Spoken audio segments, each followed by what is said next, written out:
Good morning, good afternoon, good evening. आज हम जो क्वेश्चन करने जा रहे हैं आगे, इसका टॉपिक का नाम है सर वायर कनेक्शन प्रॉब्लम्स। देखिए वायर कनेक्शन प्रॉब्लम्स के अंदर क्या है, हमारे पास कुछ इस तरह का डायग्राम दे रखा है, जैसा कि आप डायग्राम में देख पा रहे हैं।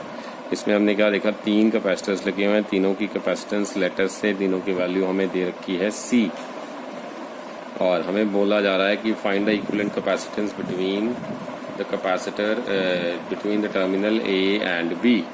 ए और बी के बीच में कितनी कैपेसिटेंस है वो बताओ।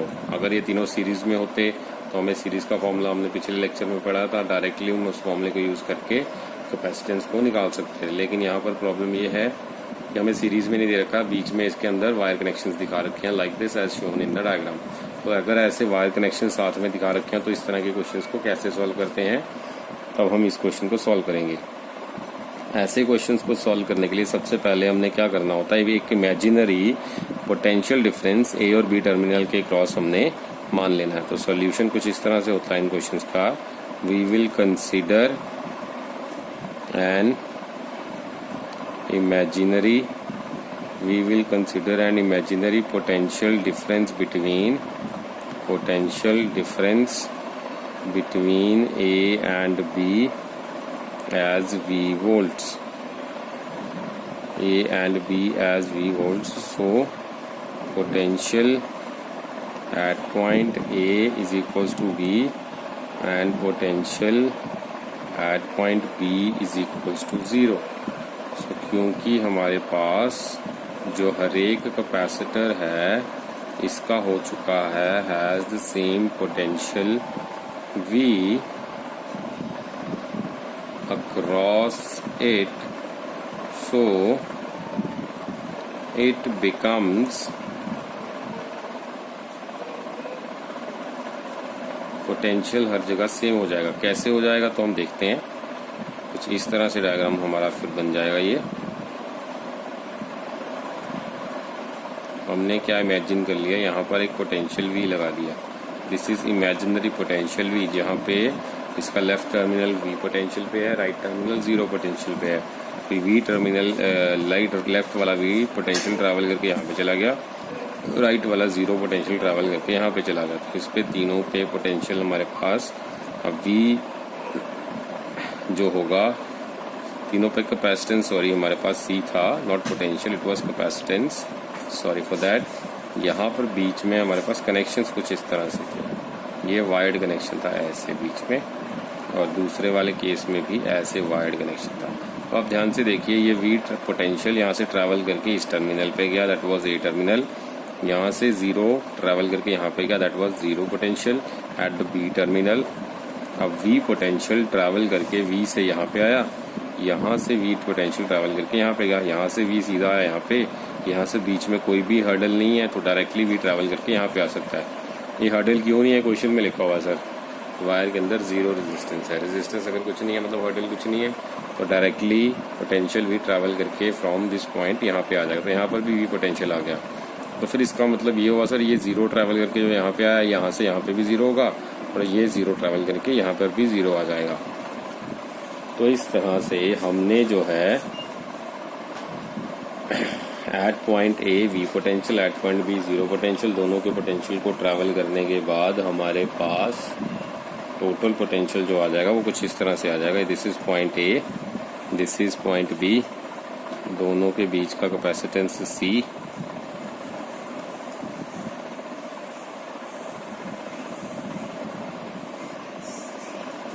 this is capacitance C, this terminal is at potential V, this terminal is at potential 0। तो टोटल अब देखो ध्यान से, ये तीनों का कैपेसिटेंस बन गया। सर ये आपने कैसे ड्रॉ कर दिया, देखिए सर, ये पॉइंट A है, ये वाला पॉइंट A मैंने यहाँ पर ड्रॉ कर दिया, दिस पॉइंट A मैंने यहाँ पे ड्रॉ कर दिया, और यहाँ पर ये जो B पॉइंट है मैंने यहाँ पे ट्री कर दिया। आप ध्यान से देखें तो A पॉइंट को हम बोल सकते हैं V पोटेंशियल वाला पॉइंट, B पॉइंट को हम बोल सकते हैं 0 पोटेंशियल वाला पॉइंट। तो A पॉइंट जिसको हम V पोटेंशियल वाला पॉइंट बोल रहे हैं, तो यहाँ पर भी V है, तो मतलब ये भी A पॉइंट हो गया, तो यहाँ पर भी V है, मतलब ये भी A पॉइंट हो गया। और अगर इसको ध्यान से देखें, ये V ट्रैवल करके यहाँ पे आया, ये 0 ट्रैवल करके आया, तो A और B के बीच में ये वाला कैपेसिटेंस है, तो इसलिए मैंने A और B के बीच में एक कैपेसिटेंस ड्रॉ कर दिया, दिस वन जो मैं टिक लगा रहा हूँ। होप आपको समझ में आ गया। सिमिलरली ये भी V और 0 के बीच में एक दूसरा कैपेसिटेंस है, तो V और 0 के बीच में मैंने दूसरा कैपेसिटेंस ये वाला ड्रॉ कर दिया। सिमिलरली V और 0 के बीच में तीसरा कैपेसिटेंस, V और 0 के बीच में तीसरा कैपेसिटेंस मैंने ड्रॉ कर दिया। तो हमारे पास टोटल कैपेसिटेंस जो हो जाएगा C equivalent is equals to C plus C that is 3C। तो होप आपको ये चीज़ क्लियर हो गया sir. This is the total capacitance 3C आ जाएगा। इस तरह का एक और क्वेश्चन ट्राई करेंगे। इस क्वेश्चन में कुछ इस तरह से दे रखा है, मान लीजिए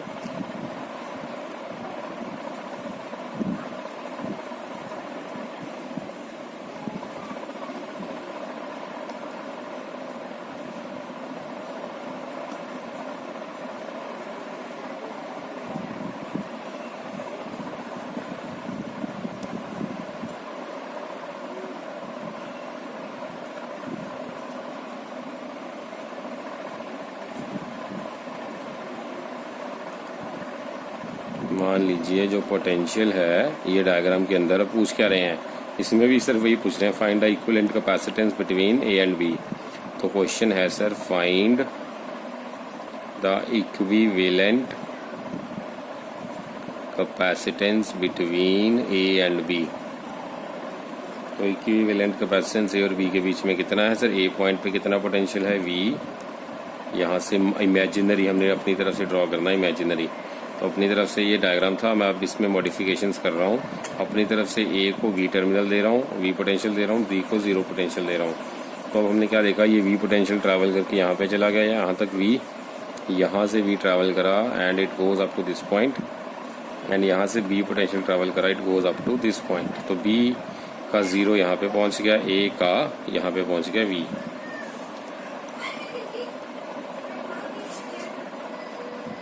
तो अब हमने क्या करना है, ए और बी के बीच में टोटल कैपेसिटेंस हमने प्लॉट कर देना है। तो कैसे होगा सर, ये ध्यान से देखिए। अब मैं यहाँ पे छोटा सा बनाने की कोशिश करता हूँ, जगह कम, लेकिन यहाँ पे ट्राई करते हैं अगर हो जाए तो। ओके, तो हमने क्या देखा, यहाँ पे V और 0 के बीच में कितने कैपेसिटर हैं, 3। तो यहाँ पे मैंने लिखा V और यहाँ पे मैंने लिखा 0। V किसको डिनोट कर रहा है सर, A टर्मिनल को, 0 डिनोट कर रहा है सर B टर्मिनल को। इसके बीच में कितने कैपेसिटर हैं सर, 1 2 3। तो इसके बीच में 3 ऐसे इसने दिखा रखे हैं सीरीज में कैपेसिटर V और 0 के बीच में। अब ये V और 0 के बीच में एक और कैपेसिटेंस है, V और 0 के बीच में एक और कैपेसिटेंस दिखा रखा है यहाँ पर। तो this is again between 0 and V, क्योंकि यहाँ से यहाँ तक ट्रैवल करके V और ये 0, तो V और 0 के बीच में एक अलग से ये ट्रैवल करके ये दिखा रखा है। Again this is C, this is again the second C। दोबारा बता देता हूँ सर, V और 0 के बीच में तीनों का सीरीज का कॉम्बिनेशन है एक। तो मैंने इस चीज़ को यहाँ पे ये ड्रॉ कर दिया, और ये अकेला V और 0 के बीच में एक इसके साथ पैरेलल में, लेकिन तो इसके साथ पैरेलल में ड्रॉ कर दिया। तो इस तरह से हमने V और 0 के बीच में डायग्राम को डिकोड करके ड्रॉ कर दिया। अब तो ये इजी होगा, 3 सीरीज में, जो उसका आंसर आएगा वो इसके साथ पैरेलल में। 3 कैपेसिटर अगर सीरीज में हो तो उसका इक्विवेलेंट कैपेसिटेंस क्या होता है, let me right on the next page, one moment।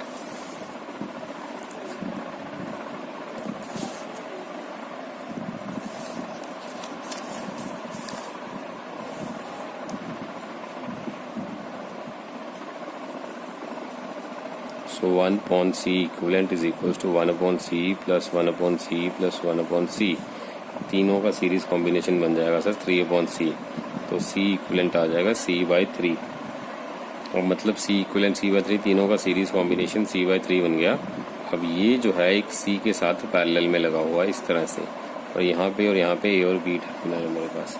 तो अभी C इक्विवेलेंट क्या आएगा इसका, that will be equals to C/3 plus C, that will be 3 + 1 4 C/3, this will be the C equivalent. तो hope आपको ये समझ में आ गया, गुड।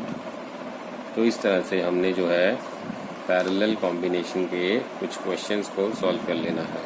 इसके बाद नेक्स्ट हमारे पास आ जाता है कॉन्सेप्ट, जिसके अंदर हमने देखना है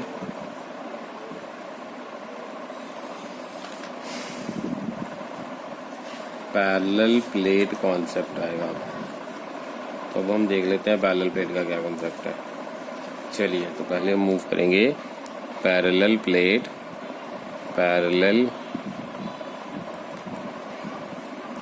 प्लेट प्रॉब्लम्स। इसमें भी सर इक्विवेलेंट कैपेसिटेंस ही हमने कैलकुलेट करनी होती है, लेकिन इसमें पैरेलल प्लेट के कॉम्बिनेशंस को देखना होता है। What is parallel plate combination? तो पैरेलल प्लेट कॉम्बिनेशन के लिए हम देखेंगे consider 4 plates having same area and distance between two plates is same d। तो कुछ इस तरह से है।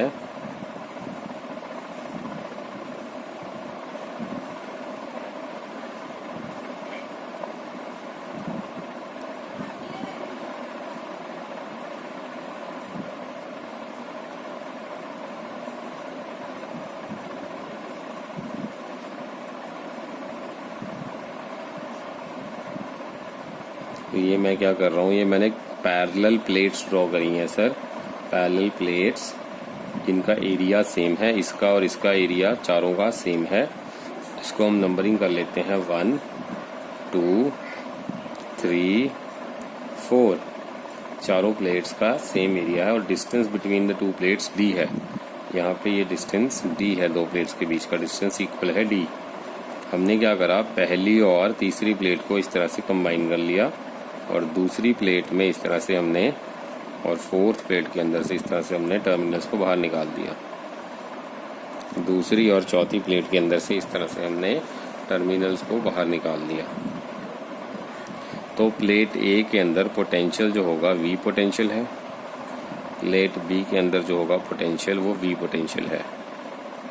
प्लेट ए में भी V पोटेंशियल, प्लेट बी में भी V पोटेंशियल है।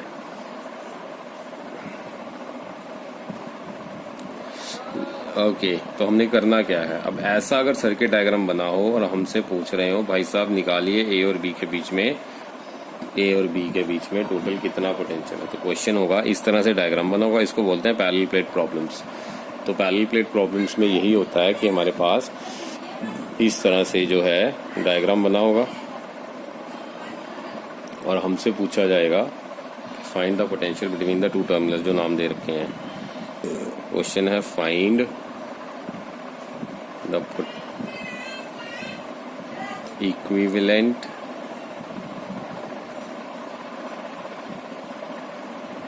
Capacitance between A and B. A और बी के बीच में कैपेसिटेंस बताओ कितनी है।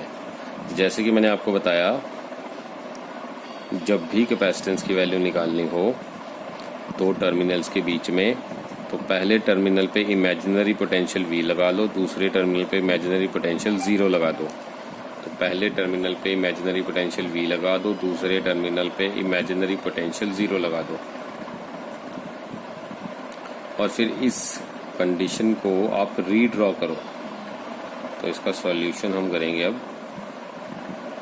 Consider potential at A is equals to V volts and potential at B is equals to 0 volts as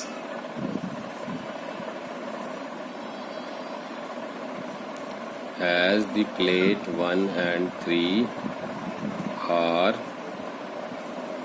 connected to each other. Plate 1 and 3 are connected to each other, then let the potential at plate 1 and 3 be x।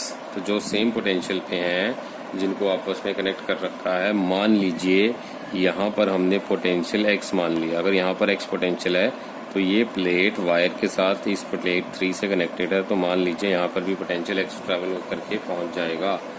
तो अगर इस पर भी potential x है तो हमने क्या करा, इसको रीड्रॉ करने की कोशिश कर रहे हैं इस छोटी सी जगह पे। होप आपको समझ में आ जाएगा, नहीं आएगा तो अगले पेज पे ट्राई करेंगे दोबारा।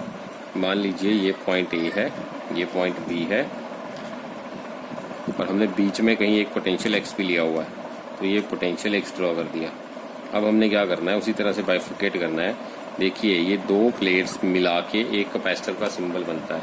तो दो प्लेट्स का कॉम्बिनेशन एक कैपेसिटर को बनाता है। अगर दो प्लेट्स का कॉम्बिनेशन अगर एक कैपेसिटर को बनाता है, दैट मीन्स इन दोनों के बीच का पोटेंशियल जो होगा वो कुछ इस तरह से हो जाएगा। बिटवीन ए एंड एक्स एक कैपेसिटर है, ये कैपेसिटेंस सी, ए और एक्स के बीच में कैपेसिटेंस सी है। सिमिलरली ए और एक्स के बीच में दूसरा कैपेसिटेंस 2 और 3 प्लेट की वजह से है। ए और एक्स के बीच में एक दूसरा कैपेसिटर है इस तरह से। उसके बाद ए और एक्स के बीच में ये था। उसके बाद बी और एक्स के बीच में एक पोटेंशियल है, एक कैपेसिटर है बी और एक्स के बीच में। तो बी और एक्स के बीच में एक कैपेसिटर है, तो इस तरह से हम इसको सिंबलाइज करेंगे। तो ये हमारा कंप्लीट सर्किट बन गया। इसमें क्या है, दो कैपेसिटर पैरेलल में, एक तीसरा उसके साथ सीरीज में। तीनों की कैपेसिटेंस को हमने लेटर से सी मान लिया। तो इसको अब हम सॉल्व करेंगे और देखेंगे क्या आंसर आ रहा है। हाँ,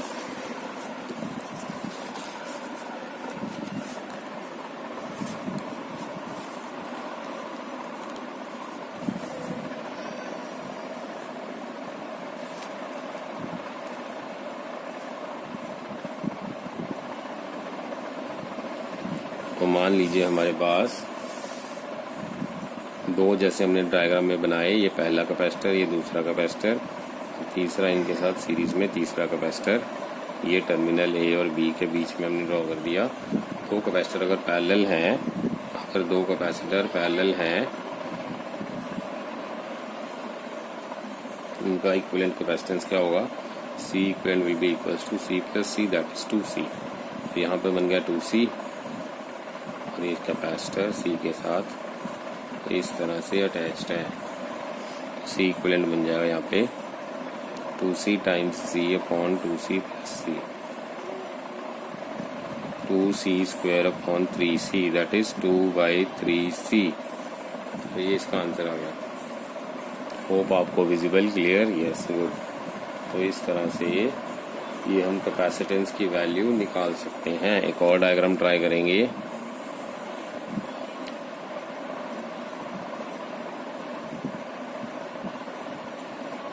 इसमें मैंने क्या करा, अब हमने पहला और आखिरी इनको ज्वाइन कर दिया। दिस इज 1 2 3 4 और ये है टर्मिनल मेरे पास ए और ये है मेरे पास टर्मिनल बी। इसका पोटेंशियल है V, इसका पोटेंशियल है 0। इन दोनों के बीच में डिस्टेंस है लेटर से D।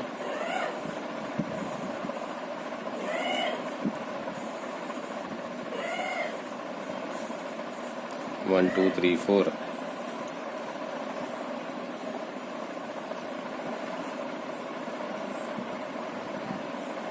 ऐसे अगर मान लीजिए दे रखा हो तो हमने इमेजिनरी V पोटेंशियल, 0 पोटेंशियल और जो दो बाकी प्लेट्स कंबाइन कर रखी हैं उस पर एक्स पोटेंशियल अपनी तरफ से इमेजिन कर लेना है।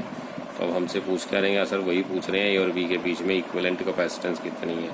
तो फाइंड द इक्विवेलेंट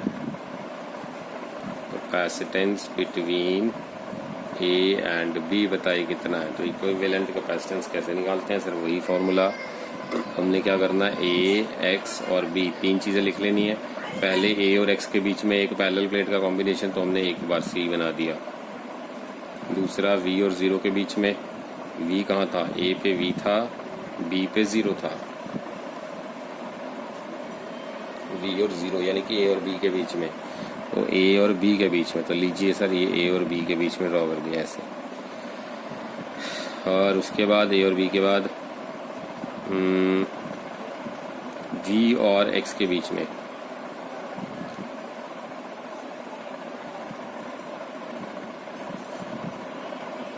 यहाँ पर एक एक्स और 0 के बीच में, एक्स और 0 के बीच में, यह है एक्स, यह है 0, तो एक्स और 0 के बीच में।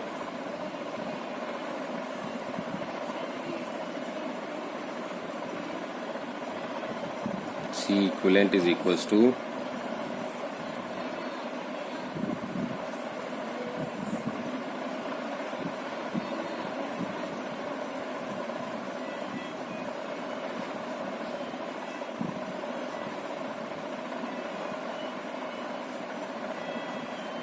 तो यहाँ पे मैंने क्या करा है, ये सी और सी को सीरीज में सॉल्व कर रहा हूँ भाई मैं। ये सी और सी को सर मैं सॉल्व कर रहा हूँ। सी सीरीज विद सी तो ऐसे बनता है ना, c times C upon c plus C, that is c square upon 2c solve करके c/2।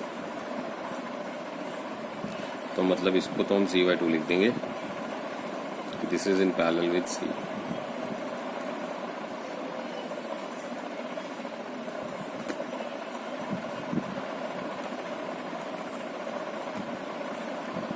तो अब हम दोनों को पैरेलल में सॉल्व करेंगे। c/2 plus C that is equals to c plus 2c upon 2 that is 3c upon 2।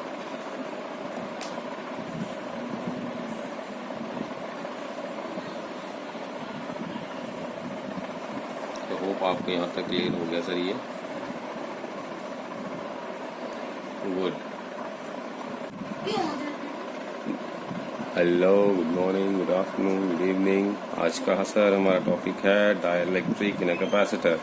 तो dielectric in a capacitor topic जो है हमारे पास, इसके अंदर हमने क्या देखा है कि जैसे हमने प्रीवियस लेक्चर्स के अंदर पढ़ा था कि अगर कोई दो कैपेसिटर जो होता है, कैपेसिटर के अंदर क्या होता है कि दो चार्जेस हम लेते हैं, एक पॉजिटिव क्यू और एक नेगेटिव क्यू, दोनों को आपस में, दो प्लेट्स को आपस में एक पर्टिकुलर डिस्टेंस, जिसको हम जनरली डी डिस्टेंस ले लेते हैं, उसके ऊपर रखते हैं।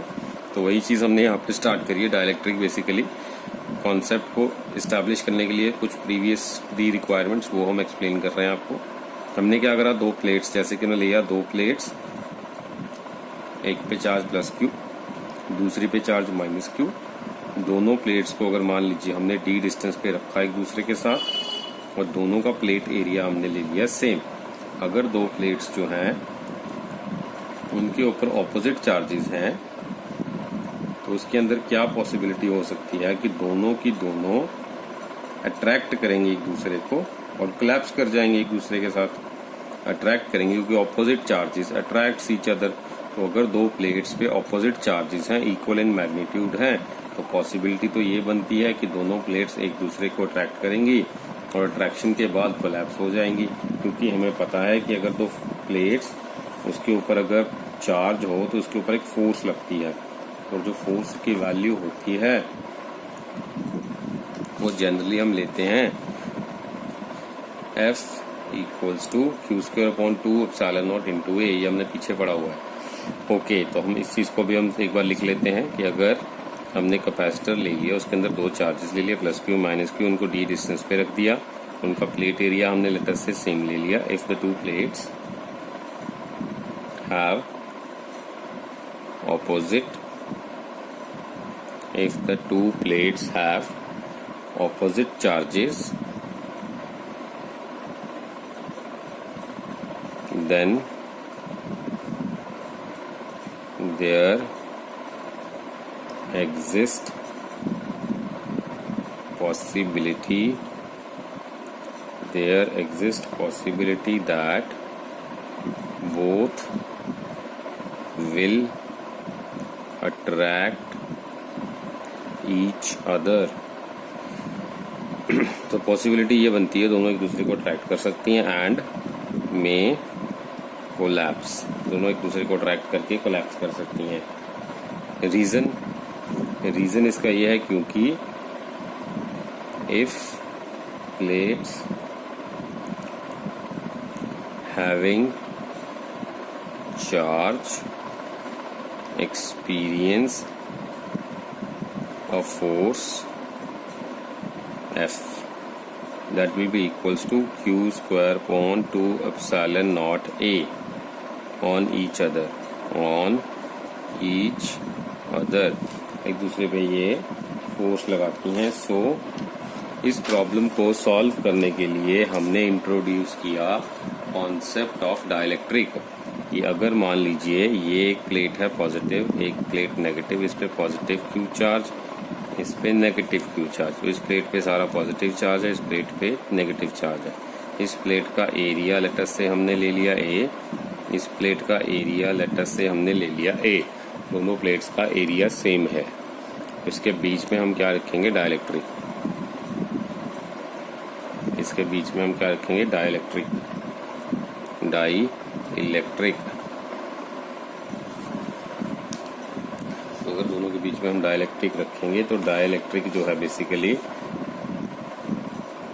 क्या हुआ फिर, dielectric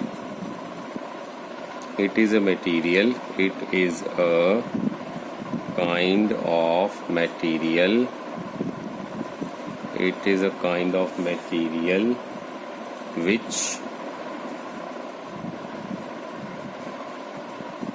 comes on the basis of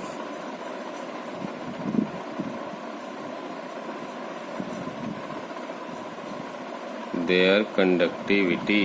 sir इसका क्या मतलब हुआ, मतलब कंडक्टिविटी के बेसिस पे ये जो है ये मटेरियल जो है काम करता है। तो कंडक्टिविटी की टर्म्स में सर कैसे बोल रहे हो आप, इसमें सर देखिए ऐसा होता है कि इस मटेरियल के अंदर ये करंट को अलाउ नहीं करता फ्लो करने के लिए, तो सर फिर तो ये इंसुलेटर होना चाहिए, इंसुलेटर भी नहीं करता।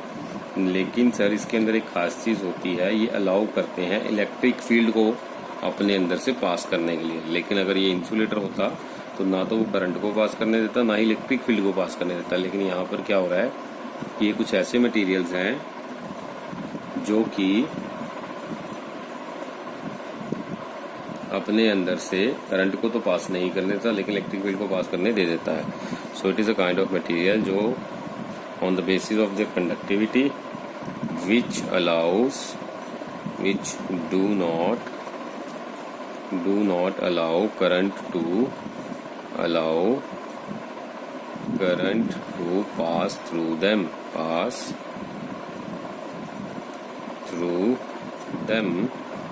but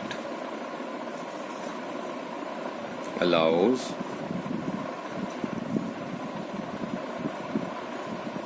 development of electric field, allows development of electric field, for example glass, mica, etc।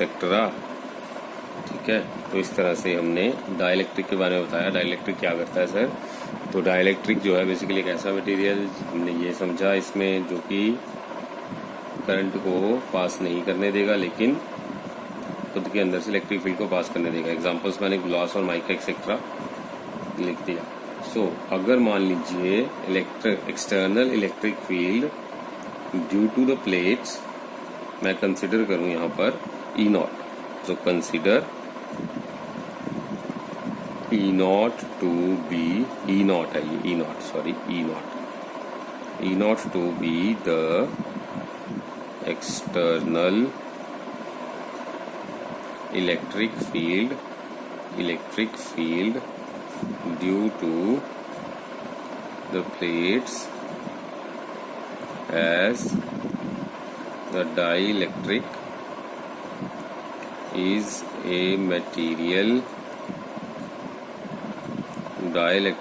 a material having atoms and molecules, so due to this external electric field polarization takes place, polarization of dielectric takes place। तो polarisation हो जाती है dielectric की। So positive plate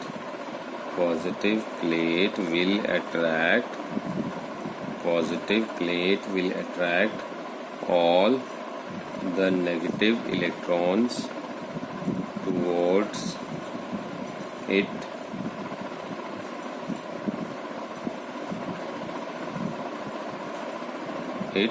and negative plate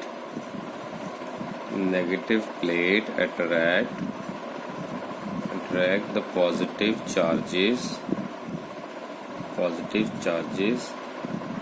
towards it। इसमें हुआ क्या, मान लीजिए हमने यहाँ पर E not external electric field लगा दिया। ई नॉट एक्सटर्नल इलेक्ट्रिक फील्ड लगाने के बाद हमें क्या देखा कि अगर डाइलेक्ट्रिक जो है इसके अंदर का एक ऐसा मटेरियल है जो एटम्स से बना हुआ है, मॉलिक्यूल्स से बना हुआ है, जब हम एक्सटर्नल इलेक्ट्रिक फील्ड यहाँ पर लगाएंगे तो इसके अंदर का जो मटेरियल है, मटेरियल के अंदर के जो एटम्स और मॉलिक्यूल्स हैं वो पोलराइज हो जाएंगे। इसके अंदर के जो एटम्स या मॉलिक्यूल्स हैं वो पोलराइजेशन हो जाएगा उसके अंदर। तो पॉजिटिव प्लेट जो होगी, ये वाली बाहर वाली पॉजिटिव प्लेट, ये अट्रैक्ट करेगी सारे नेगेटिव इलेक्ट्रॉन्स को जो डाइलेक्ट्रिक के अंदर अपनी तरफ, और जो नेगेटिव प्लेट है वो अट्रैक्ट करेगी सारे पॉजिटिव चार्जेस को जो डाइलेक्ट्रिक के अंदर अपनी तरफ। तो नेगेटिव चार्ज यहाँ पर एक्यूमुलेट हो जाएगा, इस डाइलेक्ट्रिक के नेगेटिव चार्ज इस टर्मिनल, इस एंड पे एक्यूमुलेट हो जाएगा, that is the left end. और positive charge due to this negative charge यहाँ पर पॉजिटिव चार्ज एक्यूमुलेट हो जाएगा, ये इस पॉइंट पे। तो इस तरह से हम बोल सकते हैं पॉजिटिव एंड नेगेटिव जो होंगे दो ऑपोजिट साइड्स पे ये एक्यूमुलेट हो जाएंगे। सो इस तरह से हमने ये देखा कि पॉजिटिव और नेगेटिव चार्ज इकट्ठे होने के बाद अब चार्ज जो है इंड्यूस हो गया है डाइलेक्ट्रिक के अंदर। तो होप आपको यहाँ तक समझ में आ गया। अब हम आगे चलेंगे next.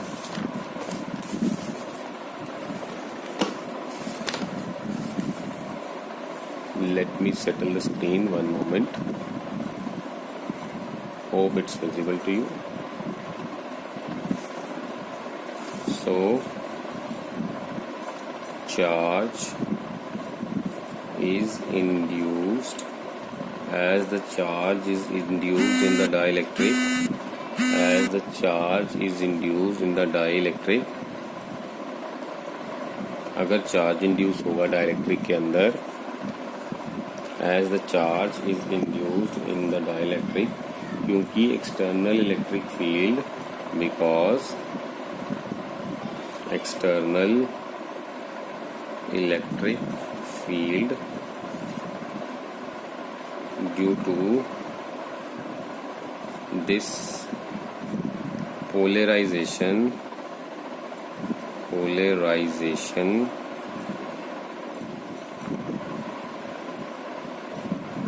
now the two plates will not get attracted towards itself.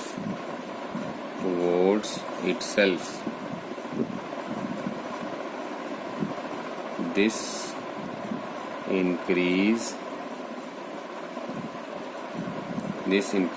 the stability. This increases the stability of system.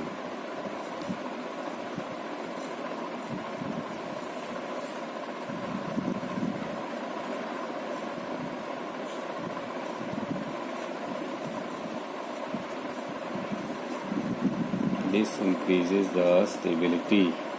So let, इसमें हमने क्या लिखा, क्योंकि अगर चार्ज इंड्यूस हो जाएगा डाइलेक्ट्रिक के अंदर, क्योंकि एक्सटर्नल इलेक्ट्रिक फील्ड जब हम अप्लाई करेंगे जिसकी वजह से पोलराइजेशन हो जाएगी। पोलराइजेशन में हमने क्या पढ़ा था कि दो प्लेट्स जो होंगी अब वो अट्रैक्ट नहीं कर पा रही एक दूसरे की तरफ। क्यों?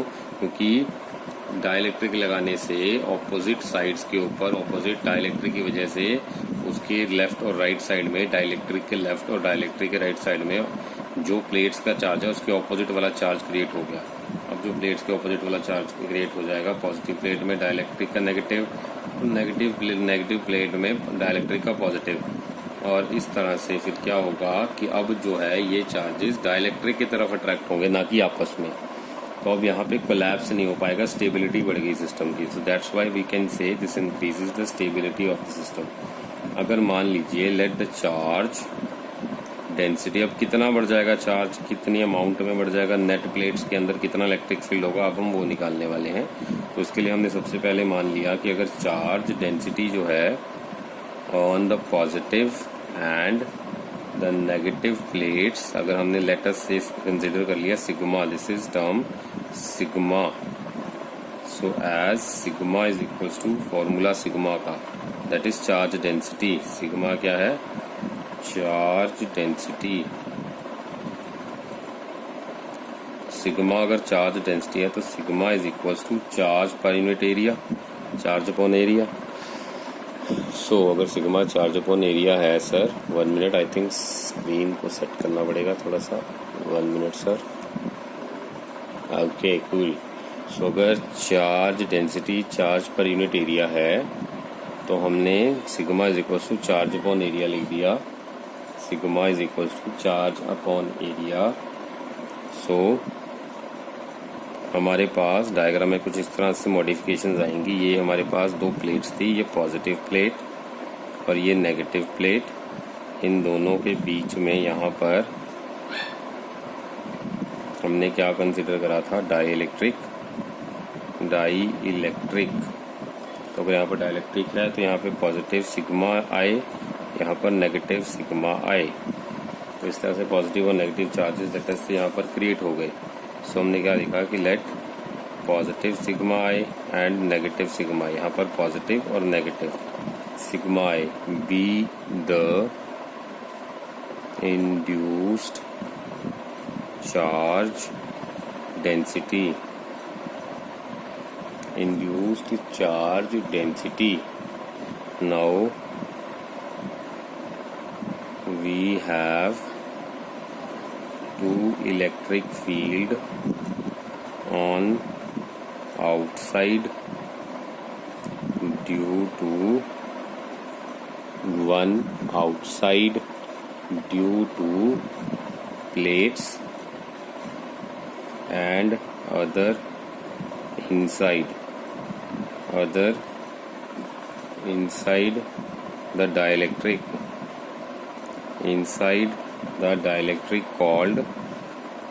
called EI, that is electric field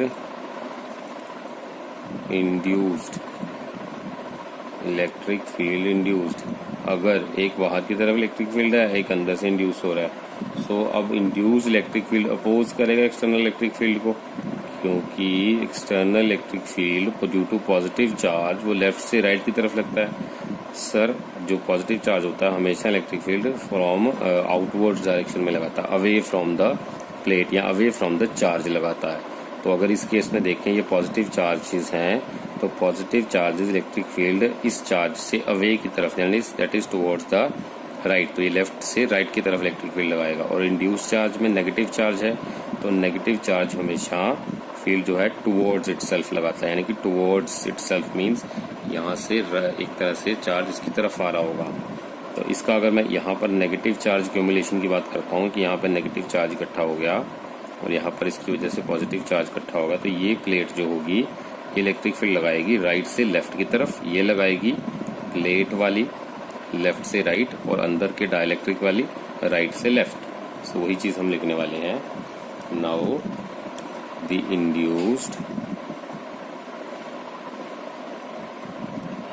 induced electric field opposes external electric field, as external electric field is from left to right and induced electric field is from right to left. वो left से right है, वो right से left है। So electric field intensity between the plates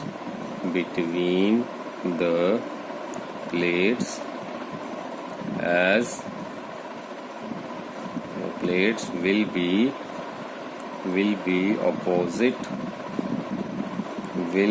opposite in direction to external electric field, to show electric field between the plates tries to decrease external electric field external electric field. So net electric field between the plates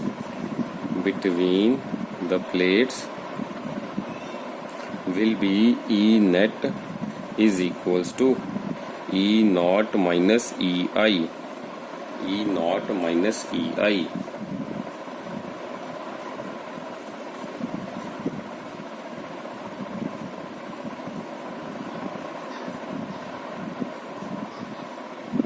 As every material has its own dielectric constant, let the dielectric constant of this material is K.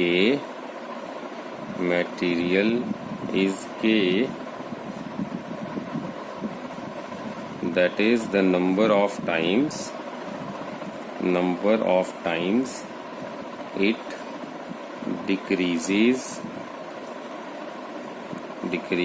the electric field as compared to electric field in air or vacuum. So हमने क्या लिखा sir? हमने ये लिखा, 1 minute, let me present this. Okay cool. So हमने यहाँ पे ये लिखा कि मान लीजिए अगर 2 प्लेट्स लिया, उसमें अंदर डाइलेक्ट्रिक लगा दिया. डाइलेक्ट्रिक ऐसा मटेरियल जो अपने अंदर से इलेक्ट्रिक फील्ड को पास करने देगा लेकिन करंट को पास नहीं करना देगा. अगर बाहर से एक्सटर्नल इलेक्ट्रिक फील्ड लगाया हमने ई नॉट, और अंदर से डाइलेक्ट्रिक के अंदर के जो एटम और मॉलिक्यूल्स हैं वो भी एक्सटर्नल इलेक्ट्रिक फील्ड लगाने की वजह से अपने अंदर के जो चार्जेस हैं उसको लेफ्ट और राइट साइड में इकट्ठा करके लगा लेंगे. तो इस तरह से हमने ये ऑब्जर्व करा कि इसके अंदर जो डाइलेक्ट्रिक के अंदर के एटम्स हैं, एटम्स के अंदर का जो चार्ज है, यहाँ पे पॉजिटिव प्लेट नेगेटिव चार्ज को अट्रैक्ट कर लेगी और ये नेगेटिव प्लेट पॉजिटिव चार्ज को अट्रैक्ट कर लेगी. अब क्या होगा जी? अब ये होगा कि ये पॉजिटिव चार्ज इलेक्ट्रिक फील्ड लगाएगा टूवर्ड्स द राइट एंड ये नेगेटिव चार्ज लगाएगा टूवर्ड्स द लेफ्ट. ठीक है, टूवर्ड्स द लेफ्ट. अब इधर भी यही होगा, ऑपोजिट चार्जेस की वजह से ऑपोजिट इलेक्ट्रिक फील्ड्स लगेंगे. तो जो ऑपोजिट इलेक्ट्रिक फील्ड्स लग रहे हैं एक दूसरे के ऊपर, अब उनके अंदर क्या होगा? जो ऑपोजिट इलेक्ट्रिक फील्ड्स लगने की वजह से हम क्या ऑब्जर्व कर रहे हैं? ऑपोजिट इलेक्ट्रिक फील्ड लगने की वजह से डाइलेक्ट्रिक ने प्लेट्स को कंप्रेस करने के लिए अब रोक दिया. अब कंप्रेस नहीं होगा, स्टेबल हो गया सिस्टम. अगर मान लीजिए डाइलेक्ट्रिक के अगर मान लीजिए जो चार्ज डेंसिटी है पॉजिटिव और नेगेटिव प्लेट के अंदर वो सिग्मा है. चार्ज डेंसिटी का सर क्या मतलब होता है? चार्ज डेंसिटी का मतलब होता है सर, जैसे हमने ऊपर लिखा था कि चार्ज डेंसिटी होती है कितना चार्ज है कितने एरिया पे. तो एक एरिया पे, एक यूनिट एरिया मान लीजिए, गिवन एरिया पे कितना चार्ज है उसको बोलते हैं चार्ज डेंसिटी. तो मान लीजिए इसके अंदर डाइलेक्ट्रिक की जो साइज है वो प्लेट के साइज के जितना ही है. तो मान लीजिए डाइलेक्ट्रिक के अंदर भी सिग्मा आई पॉजिटिव और नेगेटिव की वजह से ऐसे चार्ज इंड्यूस हो गया. अब जो अंदर का इंड्यूस चार्ज है उसके अंदर 2 इलेक्ट्रिक फील्ड हमने, एक बाहर और दूसरा अंदर, एक दूसरे को कैंसिल करते हुए इलेक्ट्रिक फील्ड के चार्जेस हमने दिखा दिया आपको. और नेट इलेक्ट्रिक फील्ड क्या हो जाएगा? वो हो जाएगा बाहर का electric field that is E naught minus due to the inside that is E i. तो ई नॉट माइनस ई आई जो हो जाएगा सर वो हो जाएगा नेट इलेक्ट्रिक फील्ड. तो होप आपको यहाँ तक क्लियर हो गया. इसके बाद हमने क्या देखा कि हर एक मटेरियल का खुद का एक डाइलेक्ट्रिक कांस्टेंट होता है. तो डाइलेक्ट्रिक कांस्टेंट जो होगा इस मटेरियल का, लेटर से मैंने इस मटेरियल का, ये वाला जो हम गिवन मटेरियल है इसका डाइलेक्ट्रिक कांस्टेंट मान लीजिए मैंने ले लिया K. So number of times ये डिक्रीज करेगा electric field as compare to the electric field of the air vacuum. तो इसमें हमने क्या देखा, क्योंकि हर मटेरियल का अपना खुद का एक डाइलेक्ट्रिक कांस्टेंट होता है. मान लीजिए इसका डाइलेक्ट्रिक कांस्टेंट मैंने के ले लिया. अब आपसे अगर कोई पूछे व्हाट इज डाइलेक्ट्रिक कांस्टेंट, तो आपने ये बताना है कि डाइलेक्ट्रिक कांस्टेंट, ये मैंने ब्रैकेट में लिख दिया, डाइलेक्ट्रिक कांस्टेंट के क्या होता है? It is the number of times it decreases the electric field as compare to the electric field in the air और इन द वैक्यूम. मतलब अगर किसी भी मटेरियल को हमने एयर या वैक्यूम में रख दिया तो उसके कंपैरिजन में अगर दोनों प्लेट्स का कितना number of times electric field कम हो जाएगा अगर उसको डाइलेक्ट्रिक मटेरियल के अंदर रख दें. दैट से डाइलेक्ट्रिक लगाने से उसका मटेरियल के टाइम्स इलेक्ट्रिक फील्ड डाइलेक्ट्रिक लगाने से दो प्लेट्स के बीच में k टाइम्स k की वैल्यू 1 2 3 यानी नंबर कैन बी देयर, इतने नंबर ऑफ टाइम्स वो वैल्यू कम हो जाती है इलेक्ट्रिक फील्ड की। दो प्लेट्स के बिटवीन डाइलेक्ट्रिक लगाने से अगर लेट अस से 10 टाइम्स इलेक्ट्रिक फील्ड की वैल्यू डिक्रीज हो जाती है एज कंपेयर टू, और उनको नॉर्मली बिना डाइलेक्ट्रिक से रखें, तो ये जो 10 टाइम्स कम हुआ, ये 10 क्या है, ये 10 है डाइलेक्ट्रिक कांस्टेंट, कि जी इस मटेरियल का डाइलेक्ट्रिक कांस्टेंट दो पैरेलल प्लेट्स के बीच में लगाओ, गिवन स्पेसिफिक मटेरियल का लगाओ, तो इतने नंबर ऑफ टाइम्स ये इलेक्ट्रिक फील्ड को कम कर देता है। होप आपको सर डाइलेक्ट्रिक कांस्टेंट की वैल्यू या डेफिनेशन क्लियर हो गई। This is a question for 1 marks. Okay, अब इसके बाद हमने क्या ध्यान रखना है, हमने ये ध्यान रखना है इसमें कि अगर मान लीजिए हमारे पास E नॉट माइनस EI जो है that will be equals to E not by K. ये फॉर्मूला कहाँ से आया सर? ये फॉर्मूला हमने अभी भी पढ़ा, net electric field E not minus EI, और net electric field between the plates जो है, क्योंकि हमने क्या पढ़ा कि E नॉट के टाइम्स कम हो जाएगा, डिक्रीज हो जाएगा, इसलिए E नॉट को मुझे के टाइम्स डिक्रीज करने की वजह से के से डिवाइड कर दिया, तो net electric field will be equals to net electric field, दोनों की वैल्यूज को मैंने कंपेयर कर दिया। So by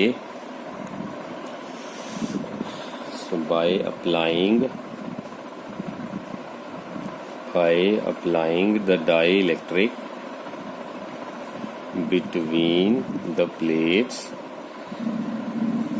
electric field decreases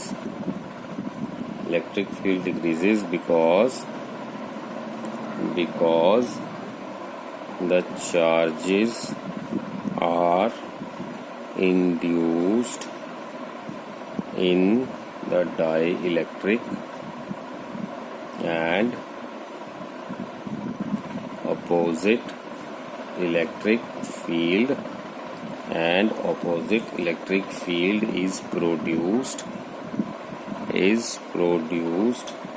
and the value of induced electric field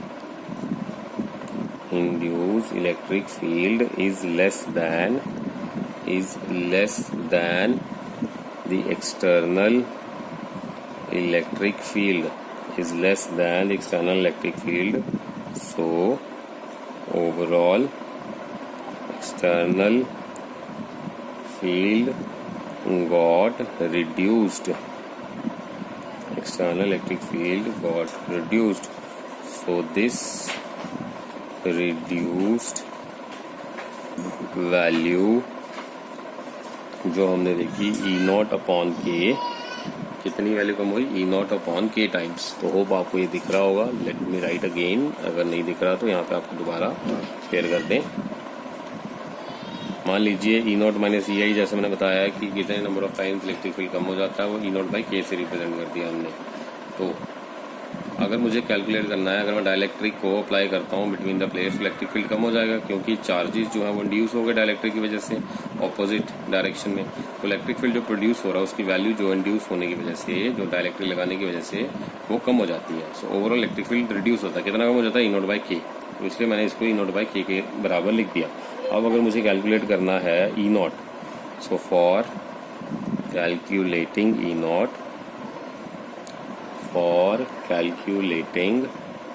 not, अगर मुझे E नॉट की वैल्यू को कैलकुलेट करना है, कंसीडर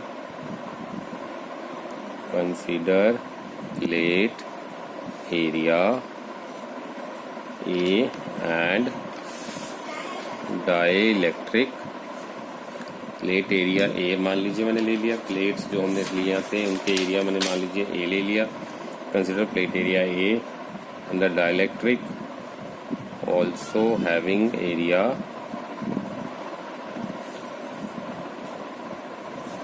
A। तो डाइलेक्ट्रिक का एरिया भी मैंने A ले लिया, प्लेट्स का एरिया भी अगर मान लीजिए मैंने A ले लिया। सो अब क्या होने वाला है, इसकी वजह से दोनों की वैल्यू सेम ले ली एरिया की, क्योंकि प्लेन शीट्स जो हैं चार्ज की, due to this plane sheet electric field जो हो जाएगा that will be, so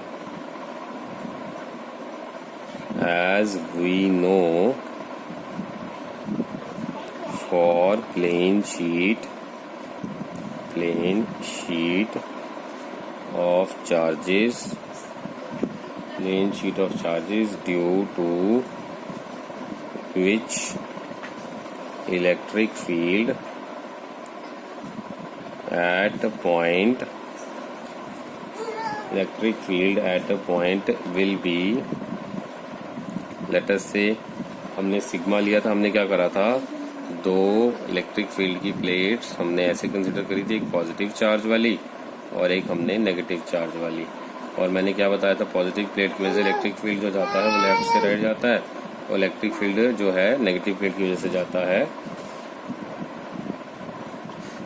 negative plates की वजह से। अब ये तो है आउट अवे, ये तो क्रिएट कर देगा अवे फ्रॉम द, और ये क्रिएट कर देगा नेगेटिव चार्ज जो है। लेटर से अगर इसने लिया लेफ्ट से राइट की तरफ, तो नेगेटिव चार्ज जो लेगी प्लेट वो टूवर्ड्स अपनी तरफ अट्रैक्ट करेगी, तो ये अपनी तरफ अट्रैक्ट करते हुए इलेक्ट्रिक फील्ड को ले लेगी। मतलब फॉर द नेगेटिव शीट जो इलेक्ट्रिक फील्ड हो जाएगा टूवर्ड्स द शीट हो जाएगा, for the positive plate electric field away from the sheet हो जाएगा। कुछ इस तरह से मैं बात कर रहा हूँ। सो यहाँ पे अगर इलेक्ट्रिक फील्ड की बात करें कितनी वैल्यू हो जाएगी, E is equal to sigma upon 2 epsilon naught. इसकी वजह से E will be equals to again sigma upon 2 epsilon naught, ये इसका फॉर्मूला है। तो टोटल इलेक्ट्रिक फील्ड कितना हो जाएगा, total electric field will be equals to E1 plus E2। पहली और दूसरी की वजह से अगर मैंने ले लिया तो इसकी वजह से sigma upon 2 epsilon naught plus second की वजह से सिग्मा अपॉन 2 एप्सिलॉन नॉट। दोनों को अगर मैं ऐड कर दूं तो मेरे पास टोटल E कितना आ जाएगा, that will be equals to sigma upon epsilon naught, sigma upon 2 epsilon naught plus sigma upon 2 epsilon naught. दोनों को ऐड करके टोटल आ गया sigma upon epsilon naught. So E induced due to dielectric will be same due to positive sheet, E is equals to sigma upon 2 epsilon naught.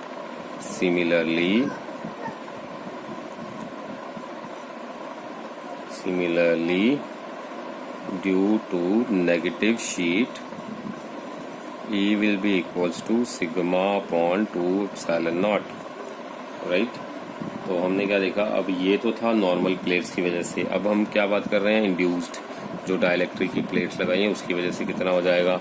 तो dielectric की plates की वजह से हमने बता दिया ड्यू टू पॉजिटिव प्लेट ये हो जाएगा, यहाँ पर आई साइन आएगा, आई, क्योंकि इसकी वजह से होगा सिग्मा आई और इसकी वजह से भी हो जाएगा सिग्मा आई, क्योंकि अब बीच में लग चुकी है इंड्यूस्ड डाइलेक्ट्रिक लग चुका है, तो इसकी वजह से induced magnetic charge density sigma i है।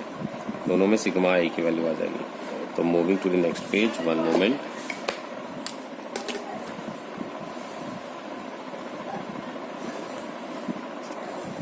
तो हमारे पास जो वैल्यू हो जाएगी net electric field E net will be equals to sigma I upon 2 epsilon naught plus sigma I upon 2 epsilon naught. That will be again sigma I upon 2 epsilon naught. तो net electric field ये आ गया। अब हमने formula क्या derive करा था, as we know the formula जो हमने डिराइव करा था E not minus E I is equals to E naught upon K. तो इस फॉर्मूला को हम डिराइव करेंगे sigma upon epsilon naught K is equals to sigma upon epsilon naught minus sigma I upon epsilon naught. Sigma upon k is equals to sigma minus sigma I. Sigma I is equals to sigma minus sigma upon k.